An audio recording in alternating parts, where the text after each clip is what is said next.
എല്ലാവർക്കും good morning. എൻ്റെ പേര് ജിജി. എനിക്ക് വയസ്സ് 40 ഉണ്ട്. ഞാൻ സൗദിയിൽ നേഴ്സായിട്ട് വർക്ക് ചെയ്യാണ്. എൻ്റെ വീട് ഇവിടെ കാരക്കാടെന്ന് പറയും, പന്തളത്തിനടുത്ത്. എൻ്റെ പ്രോബ്ലം എന്ന് വെച്ചാൽ എനിക്ക് MRI ചെയ്തപ്പം L4 L5 ഒരു ചെറിയ ബൾജ് ഉണ്ടായിരുന്നു, മൈൽഡ് ബൾജായിരുന്നു. അതുപോലെ തന്നെ സ്പോണ്ടൈലോസിസിൻ്റെ ഒക്കെ ആയിട്ടൊരു ചെറിയൊരു പ്രോബ്ലമൊക്കെ ഉണ്ട്. അങ്ങനെ എപ്പോഴും ഷോൾഡർ പെയിനും ബാക്ക് പെയിൻ ആയിരുന്നു. നമ്മൾ ഈ ജോലി സംബന്ധമായിട്ട് 12 മണിക്കൂർ നിൽക്കുകയും നടക്കുകയൊക്കെ ചെയ്യുന്നൊരു ബുദ്ധിമുട്ടായിട്ട് നല്ല ബാക്ക് പെയിൻ ആയിരുന്നു. അങ്ങനെ ഞാനൊരു എമർജൻസി ലീവ് എടുത്ത് വന്നതാണ്. എൻ്റെ അനിയൻ്റെ വൈഫ് ഇവിടെ പ്രഗ്നൻസിയോടനുബന്ധിച്ചിട്ട് പോസ്റ്റ്നേറ്റൽ ട്രീറ്റ്മെൻറ്റ് ചെയ്ത് അങ്ങനെ ഇവിടുത്തെ അനീമിയെക്കുറിച്ച് അറിയാനും ഡോക്ടറിൻ്റെ ട്രീറ്റ്മെൻറ്റിനെ കുറിച്ചൊക്കെ അറിഞ്ഞ് അങ്ങനെ ഞങ്ങളിവിടെ വന്നതാണ്. 7 ദിവസത്തെ ട്രീറ്റ്മെൻ്റ് ആയിരുന്നു.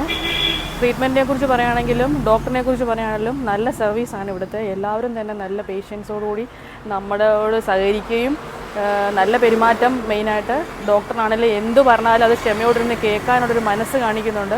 നമ്മുടെ സാഹചര്യം അനുസരിച്ച്, സന്ദർഭം അനുസരിച്ച് അതിനുള്ള ട്രീറ്റ്മെൻറ്റിനുള്ള സമയവും സന്ദർഭവും ഒക്കെ ഒരുക്കി തരികയും നല്ലൊരു ട്രീറ്റ്മെൻറ്റ് തന്നു. പിന്നെന്താ പറഞ്ഞാൽ, പോകുമ്പോൾ തുറന്ന് കഴിക്കാനുള്ള മരുന്നും കാര്യങ്ങളും ഒക്കെ ആയിട്ട് തന്നു. ഡെയിലി വരുമ്പോൾ ഡോക്ടറെ കാണുകയും അതിനോടുള്ള ഫോളോ അപ്പ്, ഒരു ദിവസം ഒന്ന് കാണാൻ പറ്റിയില്ല, ഡോക്ടർ വിളിച്ചന്വേഷിക്കുകയും അങ്ങനെ സർവീസ് എന്ന് പറഞ്ഞറിയിക്കാൻ വയ്യാത്ത ഒത്തിരി നന്ദി പറയുന്നു. പിന്നെ ആണെങ്കിൽ സ്റ്റാഫാണെങ്കിലും എന്നെ ഇത് ട്രീറ്റ് ചെയ്തത് 3 പേരാണ്. ഒരു ജയ, നീതു, റിൻസി, ഇങ്ങനെ ഒരു 3 പേരാണ്. അവരെക്കുറിച്ച് പറയാനുള്ള നല്ല ട്രീറ്റ്മെൻറ്റ്.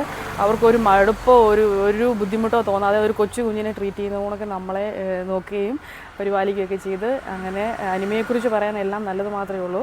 ഒത്തിരി നന്ദിയുണ്ട്. പോയിട്ട് ഇനി അവധിക്ക് വരുമ്പോൾ വീണ്ടും ഒന്ന് കാണാൻ വരണമെന്ന് വിചാരിക്കുന്നു. എല്ലാം നന്നായിട്ട് പോയിക്കട്ടെ എന്ന് വിശ്വസിക്കുന്നു.